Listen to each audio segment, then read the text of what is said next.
Il est déjà là, mais la plupart des gens ne le réalisent pas encore. Son esprit se déplace tranquillement parmi nous, sans que le monde ne soit dérangé par sa présence. Et je veux que vous sachiez que rien de ce qui s'est passé n'est le fruit du hasard. L'histoire de l'humanité a une chronologie, et elle est entre les mains de Dieu, et cela nous est assuré par la Bible, qui a enregistré tous les événements prophétiques qui se sont déjà produits, et qui se déroulent en ce moment même, et qui se produiront bien avant ce que l'on peut imaginer. Et au sein de cette chronologie, la parole de Dieu parle de la prophétie de l'émergence de 2 bêtes qui marqueront le début de la fin des temps. La première d'entre elles, qui émergera de la mer, avec 7 têtes et 10 cornes, est l'Antéchrist. Quant à la deuxième bête, qui surgira de la terre et incitera les gens à adorer la première, les trompant par des signes miraculeux, sera le faux prophète. Et je ne sais pas si vous le savez, mais le livre de l'Apocalypse a été écrit par l'apôtre Jean, alors qu'il était emprisonné sur l'île de Patmos, en Grèce. Dieu lui a donné la vision des choses qui se produiraient au cours des 7 dernières années avant le retour de Christ et la fin des temps. Et le langage utilisé par le Seigneur dans ce livre de prophétie était un langage symbolique. Cela signifie qu'au lieu d'exprimer un message de manière directe et littérale, le Seigneur a pensé qu'il serait préférable de transmettre ses révélations à travers des représentations. C'est précisément à cause de cela qu'il existe des dizaines d'interprétations sur qui et comment sera l'Antéchrist. Et dans cette vidéo, je vais vous montrer les principales théories et interprétations que différents courants de pensée et même des religions ont sur l'Antéchrist et comment il agira dans les événements qui se produiront peu avant le jugement final. Mais avant de commencer, abonnez-vous déjà à ma chaîne, car chaque jour je veux vous aider à comprendre la Bible de manière très simple et pratique. Alors, cliquez sur s'abonner, activez la cloche et sélectionnez l'option Toutes pour que vous receviez la prochaine vidéo directement sur votre téléphone portable. D'accord? Frères et sœurs, en fin de compte, qui sera l'Antéchrist? Est-il déjà parmi nous? Restez avec moi, car nous allons maintenant dévoiler les diverses théories créées autour de cet être qui suscite à la fois la peur et beaucoup de curiosité chez les gens. Avant tout, je tiens à préciser que je vais simplement exposer ces théories, mais à la fin de la vidéo, je vais vous parler de qui est vraiment cet être, d'où je crois qu'il viendra et quel est son rôle dans tout ce que nous avons vu se produire de mal de nos jours. D'accord? Alors, allons-y. Première théorie, l'homme milliardaire. Les personnes qui soutiennent cette théorie croient qu'un antéchrist viendra dans le monde sous les traits d'un homme très riche qui utilisera l'influence de toute sa fortune pour manipuler et contrôler les systèmes et les gouvernements mondiaux. Pour comprendre les raisons qui renforcent cette idée, explorons quelques points du chapitre 13 de l'Apocalypse. Ce chapitre traite précisément de l'émergence de l'antéchrist, sortant de la mer avec 10 cornes et 7 têtes. Ce symbole, les cornes et les têtes, ont été interprétés depuis l'Antiquité comme représentant différentes nations ou structures de pouvoir, et il pourrait contrôler toutes ces structures. De plus, les versets 4 à 8 de l'Apocalypse 13 montrent que la bête reçoit l'autorité sur toutes les tribus, peuples, langues et nations, et c'est l'admiration des gens pour un tel pouvoir qui les amènerait à adorer et servir l'Antéchrist. Cette théorie suggère que l'Antéchrist aurait tellement d'argent qu'il pourrait changer l'opinion des gens, contrôler les médias et même manipuler les leaders religieux et politiques. C'est précisément toute cette influence et ce pouvoir économique qui permettrait à la deuxième bête, le faux prophète, d'obliger toutes les personnes à recevoir une marque sans laquelle elles ne pourraient ni acheter ni vendre. Autrement dit, en occupant une position clé dans l'économie internationale et en influençant les politiques mondiales, l'homme milliardaire pourrait imposer ses propres politiques économiques alignées sur un agenda apocalyptique sans aucun problème. Et cette théorie peut expliquer un phénomène très courant de nos jours. Lorsqu'une personne parvient à accumuler une fortune très importante, elle devient une figure médiatique et exerce une certaine influence sur la société. Quelques exemples de cela sont des personnes comme Mark Zuckerberg, propriétaire de Facebook, Instagram et WhatsApp, et aussi Elon Musk, propriétaire de Tesla, SpaceX et bien d'autres. Il y a aussi Donald Trump, ancien président des États-Unis et un puissant milliardaire. Il y a également des exemples tels que Bill Gates, fondateur de Microsoft, et Jeff Bezos d'Amazon. Et savez-vous ce que ces hommes ont en commun? Ce sont des milliardaires réussis, puissants et influents dans le monde entier. Et tous ont été accusés à un moment donné d'être derrière des plans apocalyptiques présumés, tels que l'implantation de puces dans les gens, l'utilisation de leurs plateformes de médias sociaux pour contrôler et manipuler les masses, des liens avec l'élite mondialiste, la franc-maçonnerie et même le satanisme, montrant qu'ils aspirent à dominer le monde à travers leurs entreprises et leurs projets spatiaux. Et ce ne sont là que quelques exemples de milliardaires qui ont été accusés d'être l'Antéchrist. Mais il est important de souligner qu'il n'existe aucune preuve concrète ou biblique étayant ces accusations. Elles reposent sur des interprétations personnelles ou déformées des prophéties de l'Apocalypse. Il est donc crucial d'être très prudent et d'avoir du discernement lorsqu'on aborde ces discours, car ils peuvent engendrer plus de confusion, de peur et de haine parmi les gens. D'accord. Deuxième théorie, l'être d'un autre monde. Il existe également une théorie selon laquelle l'Antéchrist, qui se présentera comme le grand sauveur de l'humanité à la fin des temps, sera en réalité un être d'un autre monde. Cette théorie est basée sur les pouvoirs trompeurs et les capacités surnaturelles que la Bible attribue à l'Antéchrist et aux faux prophètes, tels que la descente du feu du ciel et même la résurrection des morts. Contrairement à ce que certaines personnes pourraient penser, la bête ne viendrait pas en tant qu'extraterrestre d'une autre planète, comme on le voit souvent dans les films de science-fiction, mais plutôt comme un être évolué, puissant et surtout capable de répondre à toutes les questions qui ont toujours intrigué l'homme. Cette théorie de l'être d'un autre monde semble plus réelle que ceux que nous pouvons imaginer. De nombreux chrétiens y croient, notamment en se basant sur des passages de la Bible dans le livre de la Genèse, relatant diverses rencontres entre des êtres humains et des entités d'un autre monde. Par exemple, des anges déchus se sont matérialisés et ont eu des enfants avec les filles des hommes avant le déluge. Des anges ont visité la maison de Lot alors qu'il vivait avec sa famille à Sodome. Et Dieu lui-même a visité Abraham et Sarah à travers des anges et a mangé avec eux lorsqu'il leur a fait la promesse d'avoir un fils. De plus, l'Ancien Testament relate les occasions où Jésus, désigné comme l'ange du Seigneur, est venu dans le monde pour interagir avec les hommes de Dieu lors de moments importants de l'histoire. Tout cela renforce cette théorie, car l'une des caractéristiques que l'Antéchrist aura est d'imiter les actes de Dieu. Et la Bible elle-même nous met en garde contre ces tromperies dans l'Évangile selon Matthieu, chapitre 24, et dans la lettre aux Thessaloniciens, chapitre 2. Il est également important de se rappeler que d'autres cultures mentionnent des visiteurs d'un autre monde dans leur littérature. Les écrits des anciens peuples décrivent des rencontres entre des êtres humains et des entités venues d'ailleurs que la Terre. Ces récits ne sont pas seulement intrigants, mais ils créent également une narration montrant ces êtres comme influents, transmettant sagesse et connaissances avancées à l'humanité. L'image d'un être supérieur pourrait bien conquérir les gens et les dirigeants politiques et religieux, en leur faisant croire que, en tant qu'individu meilleur et plus capable, il aurait le droit d'être le grand leader de l'humanité. Et, incroyable mais vrai, les gens adoreraient cet être.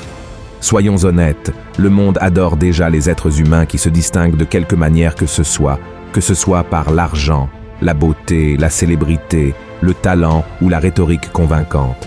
Imaginez la taille de l'idolâtrie qu'une personne aussi grandiose et sage pourrait générer. Imaginez comment il attirerait l'attention, l'amour et la dévotion des êtres humains, apportant des réponses sur l'origine de toute chose, offrant des solutions aux problèmes économiques, politiques et sociaux qui causent tant de guerres et de haine de nos jours. Assurément, cet être serait vu comme le Messie venant des cieux, avec la paix et le salut entre ses mains. Et c'est tout ce que Satan a toujours désiré, n'est-ce pas? La troisième théorie, le leader politique. Cette théorie est également largement débattue parmi les érudits de la Bible, car elle suggère que l'Antéchrist émergera en tant que leader politique très charismatique, capable de mettre fin aux différences entre les nations, unissant les peuples sous un seul gouvernement, son gouvernement. En promettant la paix, la prospérité et la résolution de conflits séculaires, cet individu attirerait non seulement des milliards de disciples et éloignerait beaucoup de la présence de Dieu, mais il accomplirait également la prophétie de Daniel, chapitre 9, verset 27, qui révèle comment l'Antéchrist se présentera au monde. Et ce n'est pas tout. La théorie du leader politique s'aligne également sur une autre prophétie de Daniel que nous pouvons trouver dans le chapitre 7 du livre qui porte le nom du prophète. Je veux lire ce passage avec vous pour que nous puissions le comprendre plus en détail. Voici ce qui est écrit. Il me parla ainsi. Le quatrième animal, c'est un quatrième royaume qui existera sur la terre, différent de tous les royaumes, et qui dévorera toute la terre, la foulera et la brisera. Les 10 cornes, ce sont 10 rois qui s'élèveront de ce royaume. Un autre s'élèvera après eux. Il sera différent des premiers, et il abaissera 3 rois. Il prononcera des paroles contre le Très-Haut, il opprimera les saints du Très-Haut, et il espérera changer les temps et la loi. Et les saints seront livrés entre ses mains pendant un temps, des temps et la moitié d'un temps. Maintenant, nous allons analyser les parties de cette prophétie de Daniel et comprendre les raisons pour lesquelles tant de personnes croient que l'Antéchrist viendra dans le monde sous la forme d'un leader politique. La première partie parle d'un quatrième royaume, différent des autres royaumes, qui aura le pouvoir de dominer toute la terre. Cela pourrait être interprété comme un gouvernement mondial très puissant, dirigé par l'Antéchrist, un homme qui se démarquerait des autres par son charisme, sa compétence politique et sa capacité de persuasion. La deuxième partie parle de dévorer toute la terre. Cette image pourrait symboliser la domination du leader sur plusieurs nations et gouvernements, probablement obtenue par des conquêtes militaires, des manœuvres politiques ou d'autres formes de répression. La troisième partie, qui dit que l'Antéchrist parlera contre le Très-Haut, peut être interprétée comme une tentative de ce leader de détourner l'adoration et la loyauté des gens envers Dieu pour lui-même et son gouvernement. Alors que la quatrième partie, qui traite de l'oppression des saints de Dieu et de la tentative de changer les temps et la loi, serait une continuation de la troisième. Autrement dit, ceux qui ne se plieront pas à la direction de l'Antéchrist, en s'alignant sur ses valeurs et principes, seront persécutés et tués. Et avec le temps, tout comme dans la première théorie, plusieurs hommes politiques mondialement connus ont été désignés comme des antéchrists potentiels, tels que Néron, Napoléon, John Kennedy, Mikhail Gorbatchev, Ronald Reagan et plus récemment, les noms de Barack Obama, Donald Trump, Joe Biden, Vladimir Poutine et le roi Charles III ont émergé. Si nous examinons les Écritures, nous verrons que l'Antéchrist aura toutes les caractéristiques mentionnées par cette théorie. Cependant, il n'y a aucune ligne dans la Bible qui affirme ou garantit que l'Antéchrist sera un leader politique utilisant son influence pour dominer le monde. La quatrième théorie, le leader religieux. Cette théorie affirme que l'Antéchrist sera un leader religieux si influent et respecté qu'il convaincra d'autres leaders spirituels de se rallier à la formation d'une nouvelle et unique religion mondiale. Et pour gagner la confiance de tous, il utilisera des miracles et d'autres signes. Selon la théorie, cet homme serait présenté au monde comme étant si spiritualisé qu'il pourrait sembler avoir été envoyé par Dieu lui-même. Cependant, cette apparence trompera tout le monde, car il ne sera qu'un imposteur. Et cette idée a tout son sens lorsque nous la comparons avec le passage de 2 Thessaloniques, chapitre 2, versets 3 et 4, où se trouve la prophétie suivante. Que personne ne vous séduise d'aucune manière, car il faut que l'apostasie soit arrivée auparavant, et qu'on ait vu paraître l'homme du péché, le fils de la perdition, l'adversaire qui s'élève au-dessus de tout ce qu'on appelle Dieu ou de ce qu'on adore, jusqu'à s'asseoir dans le temple de Dieu, se proclamant lui-même Dieu. Ce texte fait partie de la 2e lettre que l'apôtre Paul a écrite aux membres de l'église de Thessalonique, où il parlait du retour de Jésus et du jour du Seigneur. Il met en garde les chrétiens contre le risque d'être trompés par de faux enseignements, affirmant que ce jour est déjà arrivé.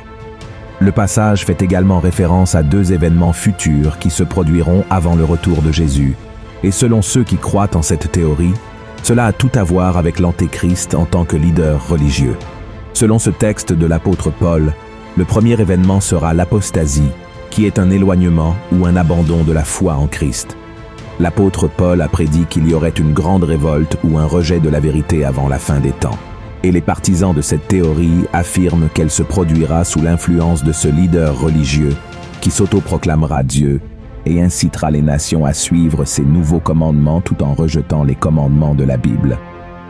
Ensuite, viendra le 2e événement, qui est la révélation de l'homme du péché, le fils de la perdition, L'audace de cet homme sera telle qu'il se placera au lieu du Seigneur dans le 3e temple de Jérusalem, déjà en cours de planification, pour accomplir ce que les Écritures appellent un sacrilège terrifiant, où le nom et la sainteté de Dieu seront profondément blasphémés par ce leader. Selon ce chapitre de l'Apocalypse, la première bête serait un leader politique et religieux qui recevrait une blessure mortelle et serait guéri, amenant les gens à l'adorer. La deuxième bête serait un faux prophète qui ferait des signes et des prodiges au nom de la première bête et ordonnerait la création d'une image à son effigie à vénérer. Ce théoricien croit que la première bête serait le pape Jean-Paul II, qui a été attaqué par balle sur la place Saint-Pierre en 1981 et a survécu à l'attentat. Il pense qu'il ressuscitera des morts et se révélera comme l'Antéchrist, l'ennemi de Jésus-Christ et de l'Église. Ils associent également la deuxième bête à un futur pape potentiel, qui serait le faux prophète trompant les fidèles avec de faux miracles et les amenant à adorer l'image de Jean-Paul II. Cette théorie gagne en force, car Jean-Paul II a été une figure mondialement reconnue pour son leadership et son influence au cours du XXe siècle. De plus, il a été l'un des dirigeants les plus influents et aimés qui a défendu la foi catholique et la paix mondiale. Il est décédé en 2005, a été béatifié par le Vatican en 2011 et canonisé en 2014, lorsque l'Église catholique a officiellement reconnu qu'il aurait accompli des miracles de son vivant et également après sa mort.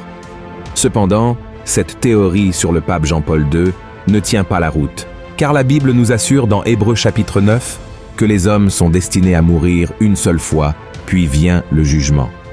Et l'ancien leader de l'Église catholique ne pourrait pas être l'Antéchrist, car le Seigneur ne permet pas à une personne de revenir à la vie, à moins que cela ne soit selon sa volonté, comme cela s'est passé avec Lazare et Jésus lui-même. Et la 5e théorie, l'intelligence artificielle. Il s'agit de la théorie la plus récente sur l'Antéchrist. Avec la croissance de la technologie et de l'intelligence artificielle, certains groupes de personnes ont commencé à croire que la bête qui surgira à la fin des temps pourrait être liée à un système hautement technologique, voire incarné en lui. La théorie selon laquelle l'Antéchrist serait une intelligence artificielle repose sur l'idée que la technologie moderne pourrait être utilisée pour tromper et contrôler l'humanité, et que l'Antéchrist serait une entité qui en profiterait pour se faire passer pour Dieu et exiger l'adoration. Parmi les arguments en faveur de la théorie selon laquelle l'Antéchrist serait une intelligence artificielle, on trouve le fait qu'elle aurait accès à toutes les informations et données sur les personnes, et les utiliserait pour manipuler et influencer leurs décisions. L'intelligence artificielle permet également à l'homme de se connecter avec des puces, des implants, la biotechnologie, et avec le temps, elle pourrait modifier l'identité et la conscience des personnes, et en fin de compte, créer de faux signes et merveilles, tels que des hologrammes et la réalité virtuelle pour impressionner et tromper les gens. C'est dans ce contexte que s'inscrit le projet Bluebeam, une théorie selon laquelle la NASA envisagerait de mettre en œuvre une nouvelle religion mondiale avec l'Antéchrist à sa tête, utilisant des technologies de projection avancées pour simuler la seconde venue du Christ ou l'arrivée d'extraterrestres. L'idée est qu'à travers ces faux événements cosmiques, les puissances mondiales consolideraient le contrôle sur l'humanité sous un seul gouvernement et une seule religion. Ce projet se divise en 4 étapes. La première étape vise à discréditer toutes les religions en amenant les gens à croire que leurs croyances sont fausses.